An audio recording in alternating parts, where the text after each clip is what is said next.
안녕하세요. 크리스찬 독서실입니다. 오늘은 데비 에커만의 가장 힘든 일, 기다림이라는 책을 가지고 왔습니다. 프롤로그. 기다림은 하나님께서 내게 요구하시는 매우 어려운 일 중 하나다. 나처럼 행동하는 것을 좋아하고 뭔가 이루길 좋아하는 사람에게는 맞지 않는다. 나는 건강과 자녀와 직장 문제로 오랜 시간 기다렸다. 그러나 그 중에서 가장 힘들었던 기다림은 하나님이 우리를 남쪽으로 옮기실 때였다. 남편과 나는 우리가 살던 집을 팔고 더 따뜻한 남쪽 지방으로 옮기라는 하나님의 인도하심을 받았다. 당시 하나님의 뜻을 표시하는 신호등은 온통 초록색이었다. 그래서 우리는 그분의 음성을 정확하게 들었다고 확신했다. 순종하는 마음으로 친구들과 가족들에게 이 사실을 알렸고 집을 팔기 위해 내놓았다. 그리고 그분이 우리를 이끄시는 새로운 지역을 찾았다. 교회에서 맡은 직분도 다른 사람들에게 하나씩 넘기기 시작했다. 우리가 왜 옮겨야 하는지 다 알지는 못했지만 그렇게 하면 조기에 은퇴하고 여생을 잘 활용할 수 있을 것 같았다. 내 간호사로서의 경험을 선교에 활용하여 남편과 함께 사역할 수 있을 거라고 생각했다. 이주는 우리 부부가 하나님과 함께 떠나는 멋진 모험이 될 것 같았다. 그런데 상황이 뜻하지 않은 방향으로 흘러갔다. 집이 도무지 팔리지 않았다. 사우스캐롤라이나에 이미 얻어놓은 집도 곧 잃을 판이었다. 온갖 의심의 그림자가 내 머리를 뒤덮기 시작했다. 친구들과 가족들의 음성이 머릿속에서 메아리 쳤다. 하나님께서 당신들이 정말 떠나길 원하신다면 집이 곧바로 팔리지 않았을까요? 내 기도 시간은 왜죠? 언제요? 라며 투덜대며 따지는 시간으로 바뀌었다. 일주일에 겨우 몇 시간 일하는 자리를 위해 일주일 내내 일할 수 있는 직장을 그만두어서 수입이 많이 줄었고 걱정은 점점 늘어만 갔다. 나는 우리 집을 살 법한 사람에게 집착하게 되었고 부동산 중개업자는 집을 담보로 단기 융자를 얻으라고 했다. 믿음이 없는 어떤 사람은 앞마당에 부적 같은 걸 묻으라고도 했다. 나는 불확실성의 바다에서 표류하고 있었다. 우리의 삶을 향한 하나님의 부르심을 믿었지만 여전히 같은 자리에 있다는 사실에 어쩔 줄 몰랐다. 이내 기도는 집이 팔리게 해달라는 애원으로 바뀌었다. 그런데 갑자기 성령께서 내 마음에 들어와 말씀하셨다. 하나님께서 나를 선택하여 기다리게 하셨고 나를 믿기에 기다리게 하셨다는 거였다. 내가 기다림에 대해 전혀 생각지 못한 이유였다. 그래서 내가 성령께 여쭈었다. 그럼 어떻게 기다릴까요? 성령께서 말씀하셨다. 내 말씀이 내게 보여줄 것이다. 나는 하나님의 뜻을 의심하고 두려워하며 교만했던 내 죄를 고백했다. 용서하시는 하나님의 은혜가 나를 씻고 시편 37편의 약속이 내 가슴을 찔렀다. 주님을 기다리며 주님의 법도를 지켜라. 주님께서 너를 높여주시어 땅을 차지하게 하실 것이니 우리는 마침내 약속의 땅을 받았다. 하지만 그 전에 하나님께서는 내게 하나님 기다리기라는 큰 가르침을 주셨다. 지금 당신은 암이 깨끗이 낫고 새 일자리를 얻고 반항하는 자녀가 회복되고 믿지 않는 배우자가 구원받기를 기다리고 있을지 모른다. 무엇을 기다리든지 명심하라.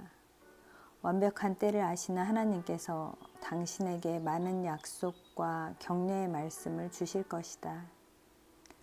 우리가 기다릴 거라 믿으셨고 기다림을 통해 우리를 인도하셨으며 기다림이 끝난 후 우리를 새롭게 하신 주님께, 그리고 이 책을 통해 우리가 기다리는 동안 하나님께 받은 가르침을 나누도록 용기를 북돋아준 남편에게 감사한다. 끝이 보이지 않는 기다림. 기다림은 현대 문화에 맞지 않는다. 우리는 어떻게든 덜 기다리려고 한다. 그래서 은행에서 길게 줄을 서서 기다리는 대신에 자동 입출금기나 온라인 뱅킹을 이용한다. 자동차에 탄 채 세차를 하고 창문만 내리고 물건을 사기도 한다. 마트에서 구매 목록이 몇 개 되지 않으면 줄을 서서 직원에게 계산을 맡기는 대신 셀프 계산대를 이용한다. 인터넷에 접속해 손쉽게 지구 반대편에 사는 가족이나 친구와 접속한다. 기다림이 우리의 일상에서는 빠르게 사라지고 있지만 자신의 백성을 향한 하나님의 계획에서는 아니다. 하나님을 섬기다라는 말에 예배하고 묵상하는 멋진 시간이 떠오른다. 주님 앞에 무릎을 꿇고 우리의 기쁨과 슬픔을 내어놓으며 경험하는 거룩하고 고요한 순간 말이다. 그러나 하나님을 기다리다 라는 말은 그렇게 멋들어지지 않다. 하나님께서 우리의 기도를 들으셨고 약속을 주신 것을 알지만 다음 순간 하나님께서 행동하시길 기다리는 상태에 갇히면 고요한 거룩한 고요는 설명할 수 없는 하나님의 침묵이 된다. 하나님께서 우리의 필요를 쉽게 채우실 수 있는데도 침묵하실 때는 우리 안에 팽팽한 긴장감이 생긴다. 그러면 우리의 삶을 다스리는 하나님의 주권을 대하는 우리의 영적 태도가 한풀 꺾인다. 우리는 안다. 하나님께서 무슨 일을 생각만 하셔도 그 일이 일어난다는 걸. 그분이 우리의 기도에 응답하실 생각만 하셔도 그 기도는 응답될 것이다. 그런데 안타깝게도 우리는 하나님을 기다릴 때 삶의 기쁨을 잃고 황량한 기다림이라는 풍경의 일부가 되고 만다. 너는 주님을 기다려라. 강하고 담대하게 주님을 기다려라. 이 구절을 통해 당신이 원하는 결과에서 당신이 하나님께 들은 약속으로 생각의 초점을 옮겨라.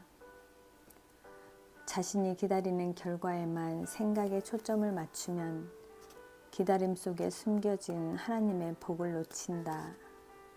무슨 복인가? 당신은 하나님께 이렇게 부르짖은 경험이 있을 것이다. 이런 기다림은 아무 소용도 없다고요. 하나님은 지금 당장 이 기다림을 끝내실 수 있잖아요.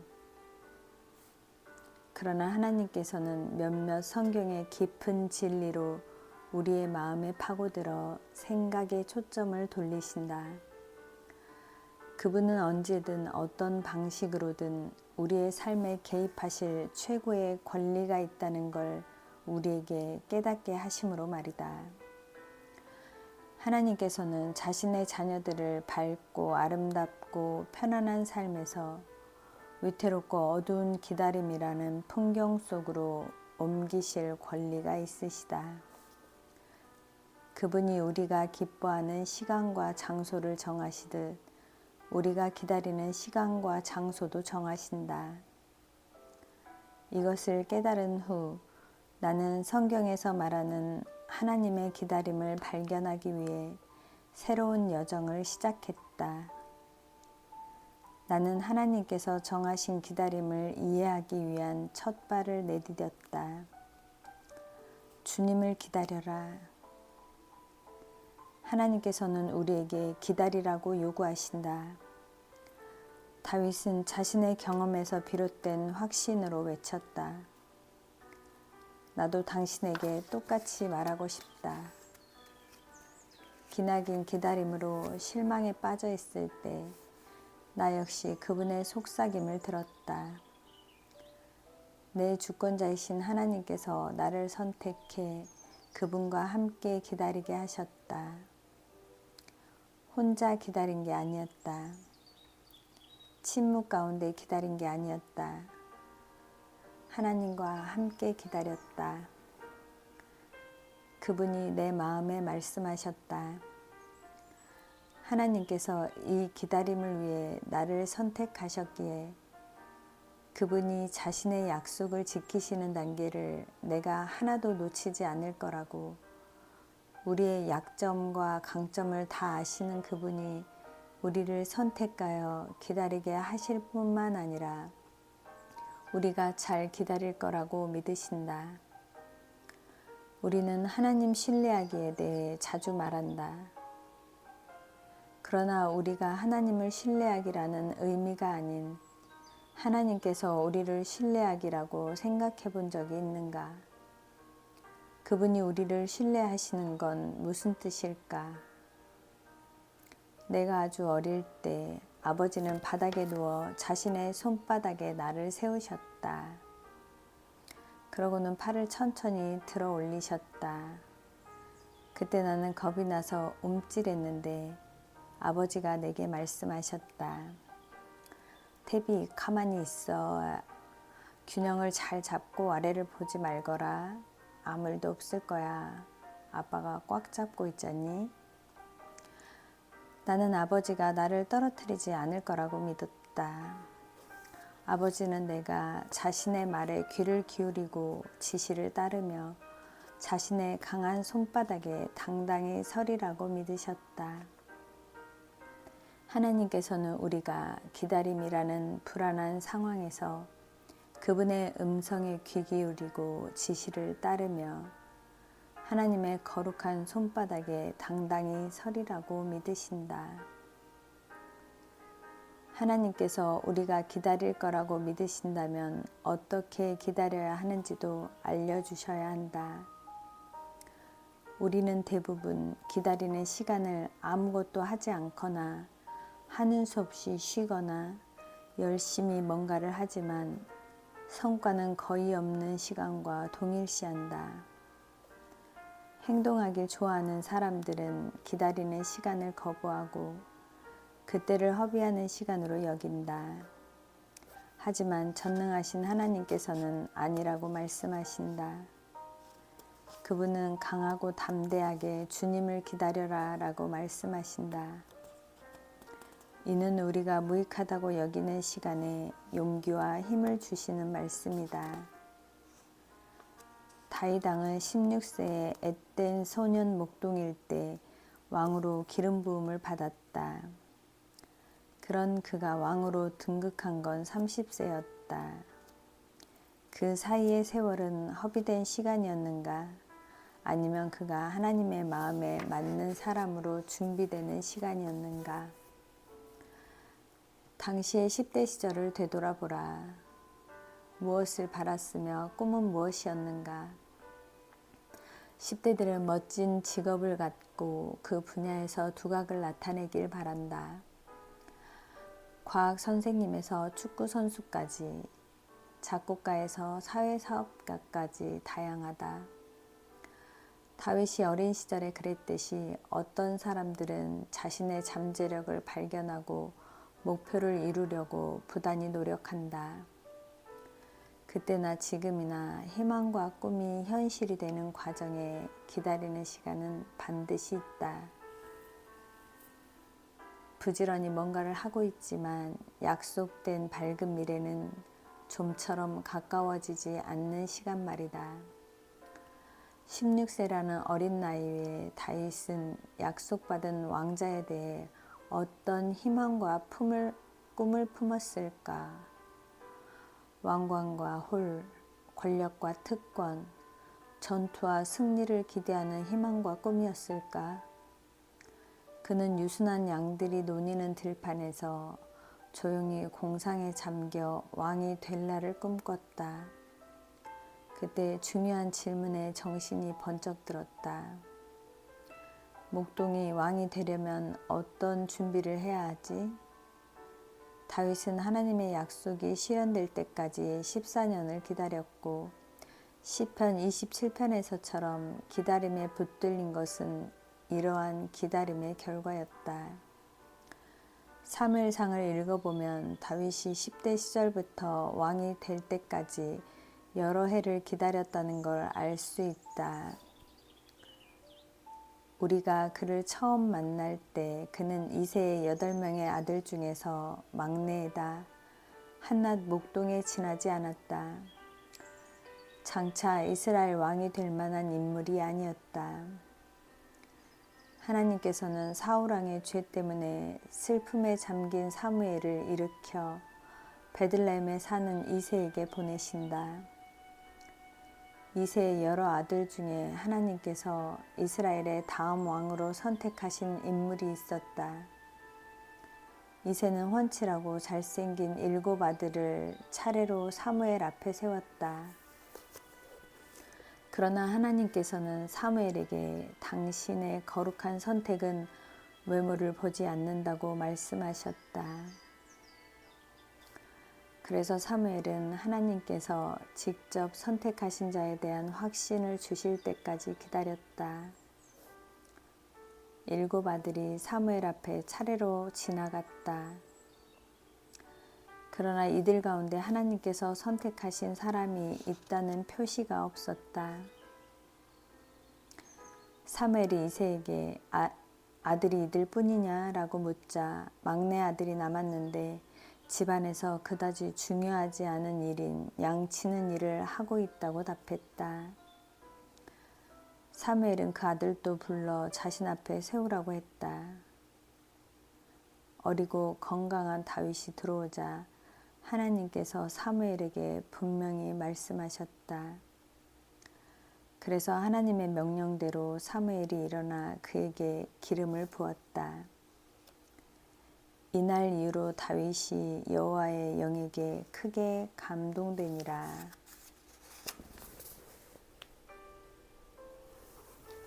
14년간 계속된 다윗의 기다림은 이렇게 시작되었다. 그는 어떻게 굳건히 기다렸는가?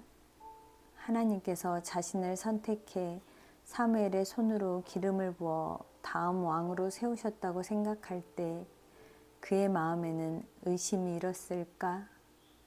젊고 강한 다윗은 성령에 감동되었지만 왕궁에서 왕의 홀이 아닌 들판에서 목자의 지팡이를 들고 다닐 때 자신이 시간을 허비하고 있다고 생각했을까?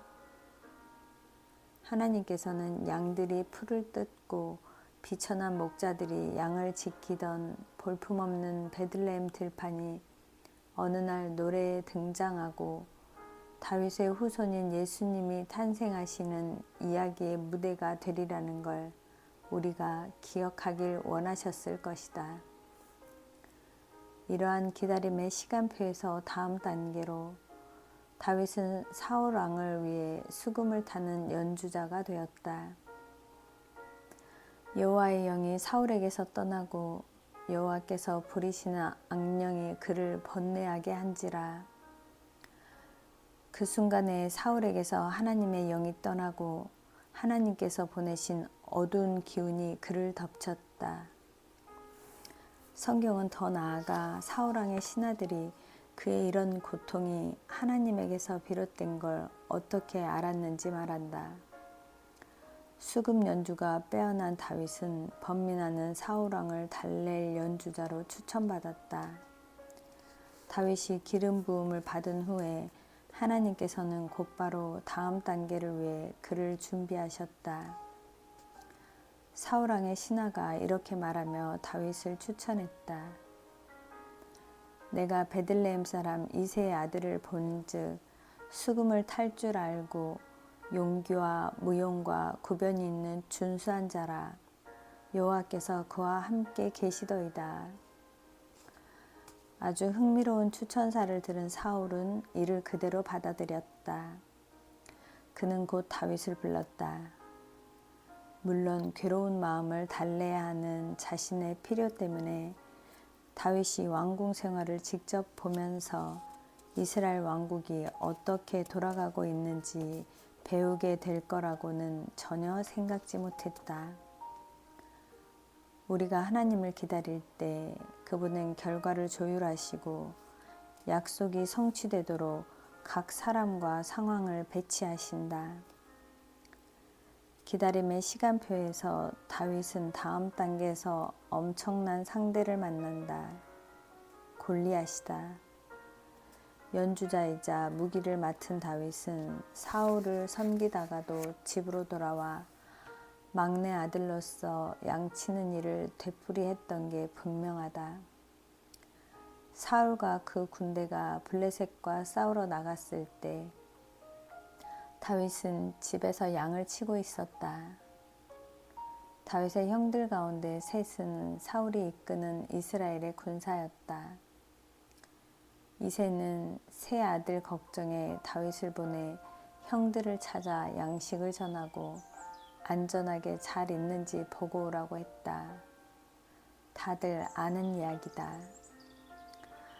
골리앗이 하나님의 군대를 모독하는데도 이스라엘 군사들은 그 앞에서 하나같이 사시나무처럼 떨었다.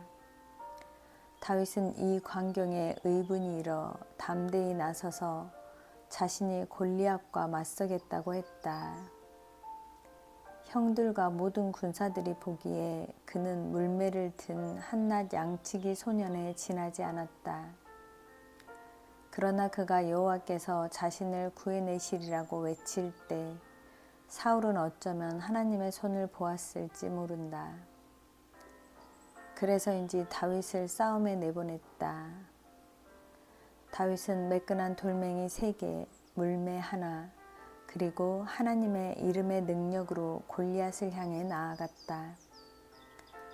기다림이라는 땅을 지날 때 우리는 거대한 장애물을 만난다. 그러나 하나님께서는 이 장애물에 꼭 맞는 무기를 우리 손에 들려주신다.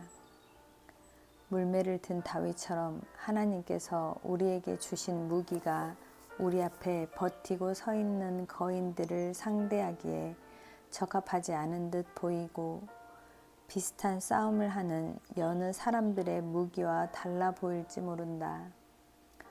그러나 하나님의 이름의 능력이 그분의 약속이 성취되지 못하게 막는 모든 장애물을 이기는 승리를 우리에게 안길 것이다. 당신이 하나님에게 받은 약속과 관련해 기다림의 시간표를 생각하고 있다면 당신이 혼자 기다리지 않도록 하나님께서 당신을 위해 보내신 친구의 얼굴이 떠오를지도 모른다. 다윗에게도 그런 친구가 있었다. 한때 그가 수금을 타며 사울왕의 마음을 위로하고 있을 때 왕은 그를 사랑했다. 그러다가 사울에게 다윗은 질투와 증오의 대상으로 바뀌었다. 이 시간표에 따라 사울이 다윗을 죽이려 할 때 하나님께서는 그의 고통스러운 마음을 함께 나눌 친구를 주셨다. 다윗에게 사울의 아들인 요나단은 형제보다도 더 가까운 마음을 주고받는 친구였다. 이 우정은 다윗과 하나님의 관계에도 힘을 더했다. 다윗의 시간표에는 많은 봉우리와 골짜기가 나타났다. 사무엘상은 제2차 세계대전을 담은 영화처럼 전쟁의 깃발, 적진, 전투, 승리, 패배가 우리 눈앞에 펼쳐진다. 처음부터 끝까지 사울은 하나의 목적으로 다윗을 추격했다. 하나님께서 기름 부으신 자를 죽여 왕이 되지 못하게 막으려고 한 것이다. 하나님께서는 이런 전투를 허비하지 않으셨다. 힘든 시간이 끝나기를 기다리는 다윗을 다듬고 벼리어 하나님의 마음에 맞는 사람으로 빚으셨다. 또한 다윗은 하나님과 나눈 친밀한 경험을 통해 강하고 담대하다는 게 무슨 뜻인지 알게 되었다. 우리는 기다리도록 선택받으며 기다리라는 명령도 받는다.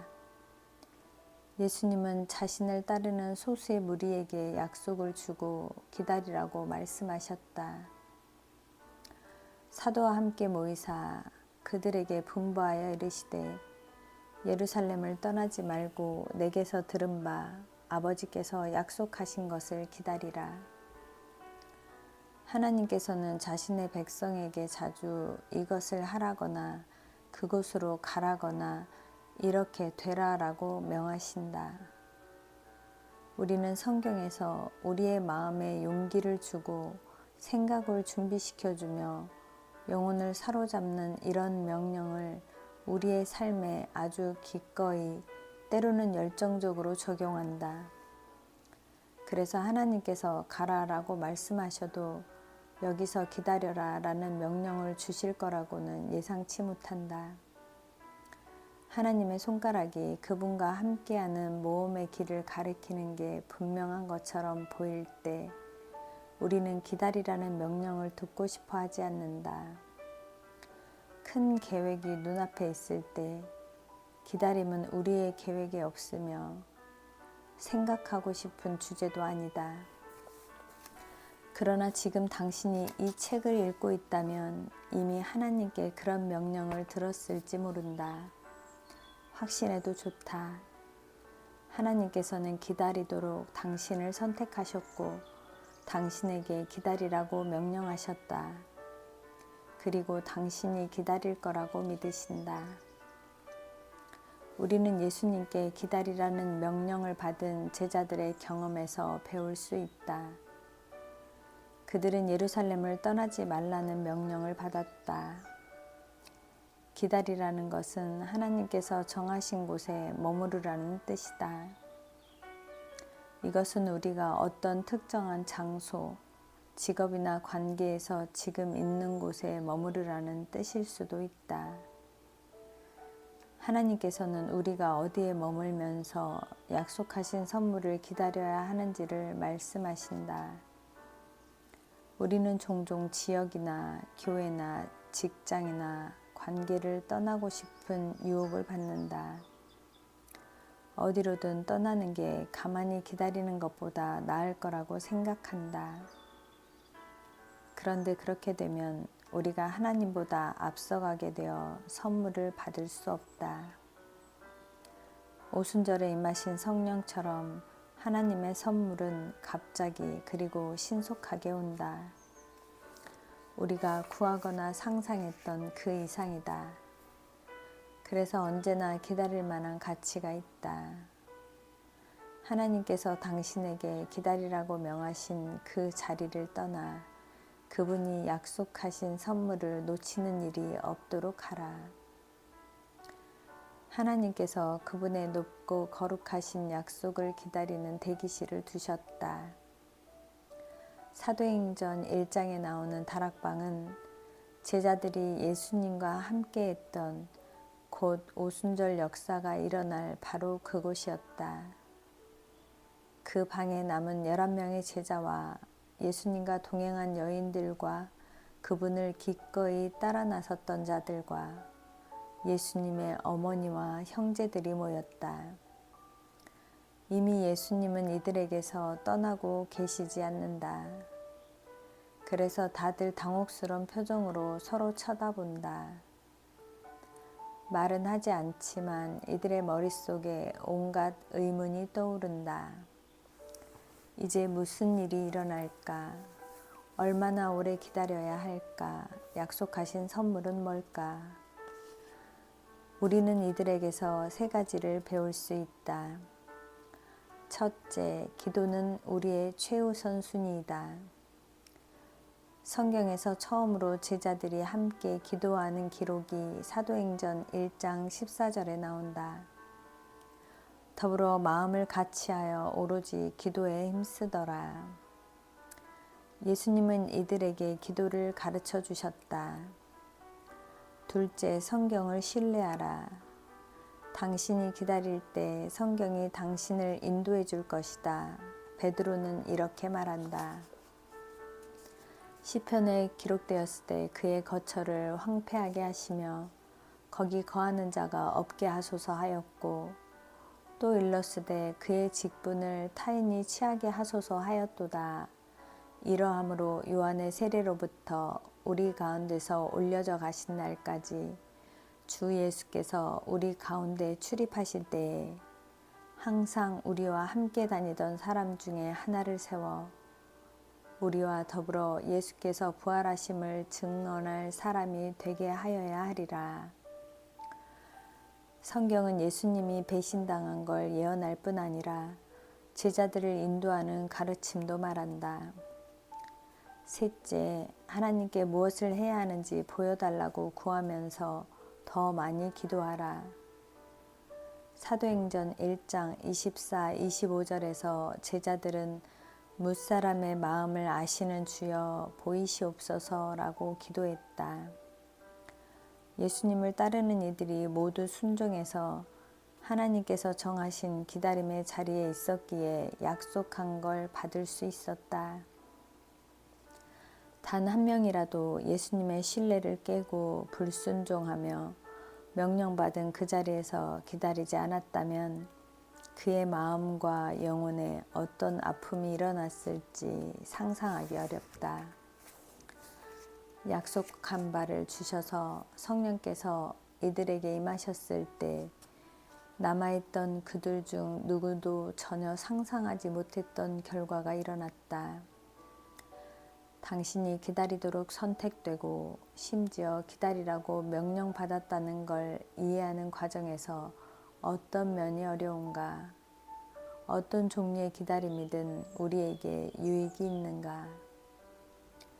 과거에 경험했거나 현재 겪고 있는 기다림의 시간표를 만들어 보라. 그리고 어느 곳이든 하나님께서 당신이 기다리길 원하시는 바로 그 자리에서 기다리겠다고 다짐하라. 기다림의 열매가 있을 것이며 그것은 당신의 상상을 뛰어넘을 것이다. 하나님께서 약속하신 선물을 놓치지 말라. 사도행전 2장에서 약속하신 선물인 성령님의 임재로 예수님을 따르던 이들 중 그 누구도 전혀 상상하지 못했던 결과가 일어났다. 의사 누가는 하나님께서 놀랍게 약속을 지키시는 모습을 그려낸다. 성경의 시간표에서 강조하는 부분이다. 하나님께서는 창세기의 생명이 시작될 때부터 요한계시록의 그리스도께서 재림하시는 장면까지 자신의 백성에게 구체적이지만 어느 정도의 기다림이 필요한 약속들을 주셨다. 어떤 약속은 불가능해 보일 만큼 성취될 때까지 아주 오랜 기다림이 필요했다. 그래서 하나님의 모든 자녀는 언제고 그분을 기다리는 경험을 하게 된다. 세상이 시작되고 하나님의 동산을 돌볼 때 아담은 자신에게 맞는 배필을 기다렸다.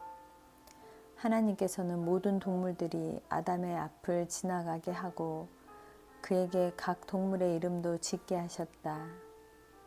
하지만 아담을 도울 적합한 짝이 없었고 그러는 동안 그는 기다렸다. 여호와 하나님이 이르시되 사람이 혼자 사는 것이 좋지 아니하니 내가 그를 위하여 돕는 배필을 지으리라 하시니라. 여호와 하나님이 흙으로 각종 들짐승과 공중의 각종 새를 지으시고 아담이 무엇이라고 부르나 보시려고 그것들을 그에게로 이끌어 가시니 아담이 각 생물을 부르는 것이 곧 그 이름이 되었더라. 아담이 모든 가축과 공중의 새와 들의 모든 짐승에게 이름을 주니라. 아담이 돕는 배풀이 없으므로. 아담은 아직 죄 자체를 알지 못했기에 인내하며 기다렸고 하나님께서 자신의 완벽한 반려자를 찾아주실 거라는 걸 전적으로 신뢰했다. 그리고 하나님께서는 아담을 위해 하와를 창조하셨다. 마침내 모든 생명의 창조가 끝났고 남자와 여자가 창조되었다. 모든 동식물이 완전하고 완벽하며 흠이 없었다. 첫 번째 기다림은 유일하게 완벽한 기다림이었다. 창세기 3장에 인간의 타락 이야기가 나온다. 사탄이 악한 발을 가진 뱀으로 에덴 동산에 들어와 죄를 향하는 길을 닦았다. 우리는 에덴 동산에서 일어난 유혹과 타락 이야기를 매우 잘 안다. 나무, 열매, 뱀, 죄가 사람들에게 들어오는 정황을 머릿속에 훤히 그려낼 수 있다. 성경의 다음 페이지를 넘기면 아담과 하와가 부끄러워하고 하나님께서 너희가 어디 있느냐라고 그들을 부르시는 장면이 나온다. 아담과 하와의 죄를 용서하시는 데서 하나님께서 그분의 백성과 맺으신 첫 언약이 나온다. 우리를 죄에서 구원하려고 구원자를 주시겠다는 아담의 언약이다. 죄를 획책하려는 뱀이 에덴 동산에 나타났고 하나님께서 짐승의 피를 흘려 처음으로 인간의 죄를 덮으셨다. 그리고 그분의 백성의 구원자가 태어나 이 약속을 성취할 때까지 4,000년 넘게 시간이 흘렀다. 기다리는 동안 여러 이유로 또 다른 기다림들이 생겨났다. 우리는 이 모든 기다림에서 배울 수 있다. 노아는 인류의 첫 1,000년 동안 경건을 지킨 마지막 사람이었다. 그는 하나님께서 약속대로 땅을 쓸어버리실 때까지 120년을 기다렸다. 그러는 동안 그는 믿기지 않을 만큼 큰 배를 만들면서 모든 걸 쓸어버릴 만한 대홍수가 있을 테니 회개하라 라고 담대하게 외쳤다. 그러나 자신이 전하는 회개의 메시지를 모든 사람들이 거부하자 낙담하지 않았을까? 아마도 배를 만들다가 망치를 집어 던지며 구름 한 점 없는 하늘을 향해 주먹을 휘두르고 싶은 날이 틀림없이 있었을 것이다. 그러나 그때 그날이 왔다. 그리고 동물들이 짝지어 방주에 들어갔다. 땅의 모든 걸 쓸어버린 대홍수가 끝났을 때 하나님께서 노아의 언약을 주셨고 하늘에 약속의 무지개가 떴다. 창세기 12장에는 하나님께서 아브라함에게 약속을 주시는 장면이 나온다. 대부분의 성경 연대기를 보면 이때 그는 75세였다. 25년 동안 그와 사레는 장소와 번영과 보호와 사람들에 관한 하나님의 약속이 이루어지길 기다렸다. 하나님께서 아브라함에게 말씀하셨다. 내가 너로 큰 민족을 이루고 내게 복을 주어 내 이름을 창대하게 하리니 너는 복이 될지라. 너를 축복하는 자에게는 내가 복을 내리고 너를 저주하는 자에게는 내가 저주하리니 땅의 모든 족속이 너로 말미암아 복을 얻을 것이라. 그리고 22년 후에 하나님께서는 자신의 약속을 언약으로 확증해 주셨다.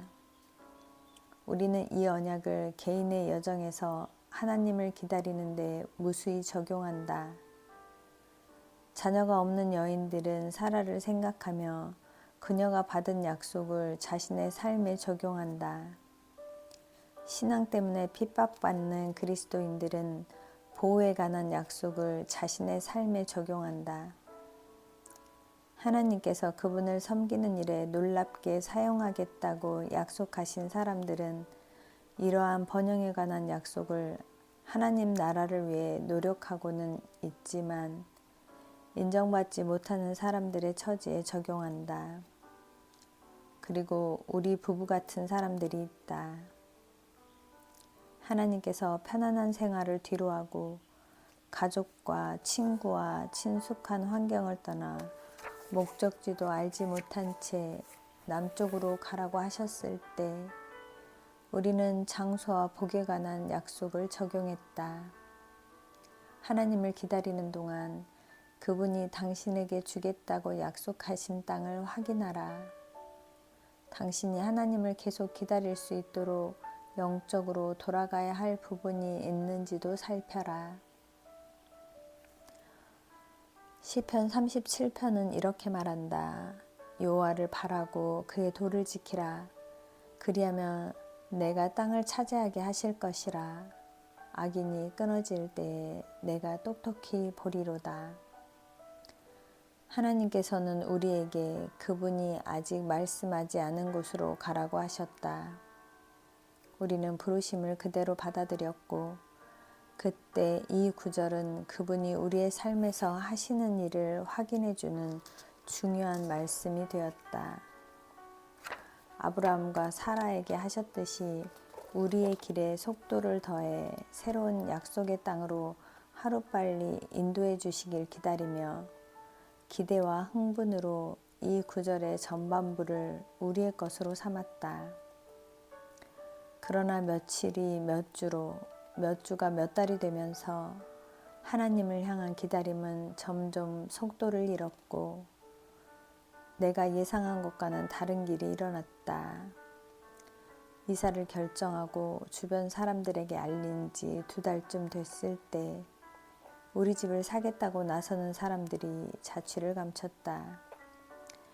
그들이 부동산 거래 상황에서 완전히 사라졌다. 그 후로도 몇 주 동안 많은 사람들이 집을 둘러보았으나 사겠다고 나서는 사람은 없었다. 성경 구절이 약속하는 바와 달리 높아지는 느낌이 전혀 없었다. 나는 낙담했고 혼란스러웠다. 이것이 하나님을 기다리는 내 첫 여정은 아니었다. 오래전에 긴 기다림 끝에 마침내 하나님의 약속이 영광스럽게 성취되는 광경을 본 후에 내 삶은 기쁨과 평안이 넘쳤다. 기도는 내 입술을 떠나 아버지 앞에 이르자마자 응답되는 것 같았다. 새로운 기다림의 시간에 하나님께서는 나를 부드럽게 일깨우셨다. 그분의 타이밍은 여전히 완벽하며 그분의 약속은 영원히 신뢰할 만했다.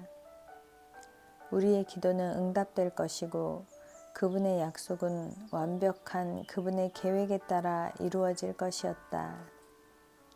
우리는 완벽하다는 의미를 조만간이란 뜻으로 이해하면서 계속 기다렸다. 다시 몇 주가 흘렀고 나는 하나님의 약속을 신뢰하는 길에서 벗어났다. 하나님을 기다리는 힘겨운 가르침을 다시 받아야 했다. 남편은 기다리는 동안 나보다 훨씬 끈질긴 인내를 보여주었고 내게 아름다운 뉴햄프셔의 집에 머물면서 남은 시간을 즐길 수 있게 해주신 하나님께 감사하라고 했다. 그는 가라라는 하나님의 부르심이 바뀌지 않았으므로 우리의 때가 아니라 하나님의 때에 가리라고 확신했다. 사랑이 가득한 그의 위로와 격려에도 불구하고 내 아침 기도는 일어나지 않는 일과 내가 마땅히 일어나야 한다고 생각하는 일에 집중되었다. 나는 하나님의 침묵을 그분의 꾸짖으심과 찌푸리심으로 느꼈다. 돌아보면 그때 하나님께서 침묵하신 까닭은 그분이 매일 되풀이되는 내 불평 사이에 조금도 끼어들 틈이 없으셨기 때문이다. 하나님 앞에서 침묵하던 어느 날 내 마음에 말씀하셨다. 딸아, 나는 내가 여기서 조금도 기다리길 원한다. 내 영혼은 마침내 하나님의 말씀을 들었다는 것만으로도 기뻤다. 나를 잊지 않으셨고 우리가 그분과 함께하길 바라던 모험도 잊지 않으셨다. 성령의 능력이 폭풍처럼 내 마음에 몰아쳐 다시 기다리는 힘을 회복했다. 나는 시편 37편을 펴서 우리의 기다림을 위한 새로운 지혜의 말씀을 찾았다. 주님의 법도를 지켜라 라는 문구가 느닷없이 굵은 활자로 보였다. 마치 하나님께서 내게 다초점 안경을 씌워 그분의 약속이라는 먼 풍경뿐 아니라 기다림이라는 바로 앞에 디딤돌까지 볼 수 있게 해주시는 것 같았다. 내가 이 부분을 왜 놓쳤을까? 이 구절을 수십 번 읽었는데 주님을 기다리며 주님의 법도를 지켜라. 주님께서 너를 높여주시어 땅을 차지하게 하실 것이니 악인들이 뿌리채 뽑히는 모습을 네가 보게 될 것이다. 하나님을 간절히 기다려라. 그 길을 떠나지 마라. 그분께서 뭇 사람이 보는 앞에서 내게 자리를 주시리니 악인이 자리를 잃는 것을 너는 보게 되리라. 나는 기다림을 위한 지혜로운 이 말씀에 다시 초점을 맞추었다. 하늘에 계신 내 아버지를 기쁘게 하는 방식으로 하나님을 기다리는 게 내 바람이 되었다. 나는 우리가 약속받은 햇살 가득한 남부의 어느 곳을 간절히 원했다. 그러나 더 나아가 그 순간 우리가 처한 기다림의 풍경에서 하나님의 길을 고수하며 열렬히 기다리길 원했다. 주님의 법도를 지켜라. 이 말씀을 깊이 생각하면서 기다림에 관한 성경 구절을 찾아보기 시작했다. 어떻게 하나님의 길을 고수하며 기다려야 하는지 배우기로 결정했으며 기다림이 성경을 관통하는 주요 주제라는 걸 발견했다. 호세아서 12장은 이렇게 말한다. 그러니 너희는 하나님께로 돌아오너라. 사랑과 정의를 지키며 너희 하나님에게만 희망을 두고 살아라. 기다림을 위한 지혜로운 두 번째 말씀은 하나님께로 돌아오너라이다. 여호와 하나님께서 그분의 백성에게 너희는 반드시 내게 돌아와야 한다라고 얼마나 자주 말씀하셨던가. 구약 성경만 보더라도 하나님께서는 성실하지 못한 이스라엘 백성에게 내게로 돌아오라라고 10차례 넘게 말씀하셨다. 이 명령은 느헤미야서, 이사야서, 예레미야서, 요엘서, 스가랴서, 말라기서에 나온다. 하나님께서는 이 말씀을 예레미야 선지자를 통해 자주 하셨고 이스라엘을 향해 전심으로 돌아오라고 촉구하셨다. 나도 전심으로 하나님께 돌아가야 했다. 기다림의 시간에 대한 내 평가에서 돌이켜 하나님께서 말씀하시는 기다림의 방식으로 돌아가야 했고 그분이 말씀하시는 기다림의 길로 돌아가야 했으며 온 마음을 다해 그분을 신뢰해야 했다. 하나님께서는 당신의 백성이 어떻게 그분을 기다릴지를 이미 다 아시고 우리가 기다리는 시간을 정하신다. 욥이 보여준 거의 완벽하고 신실한 기다림, 아브라함과 사라의 참담한 기다림 등 온갖 수준의 기다림을 보셨다. 구약 성경의 전체에서 하나님께서는 신실하지 못한 이스라엘이 돌아오길 거듭 기다리셨다. 이스라엘은 경건한 삶에서 벗어나 죄악에 빠지기 일쑤였다. 그들이 지극히 비참한 지경에서 종살이를 할 때 하나님께서는 참으로 놀랍게 구해내셨다. 그들은 한두 세대만 신실하다가 조상들이 쌓은 하나님의 거룩한 제단을 버리고 다시 이방 민족의 우상 앞에 절하는 생활로 돌아갔다. 그러나 하나님께서는 돌아오는 자들을 반갑게 맞고 구해내려 준비하며 기다리셨다. 그분이 우리를 기다리셨듯이 우리도 사랑과 정의를 지키면서 하나님을 기다려야 한다. 사랑과 정의, 이는 참 섞이기 어려운 단어다. 그러나 하나님께서 우리에게 요구하시는 기다림에 적용할 수 있는 단어다.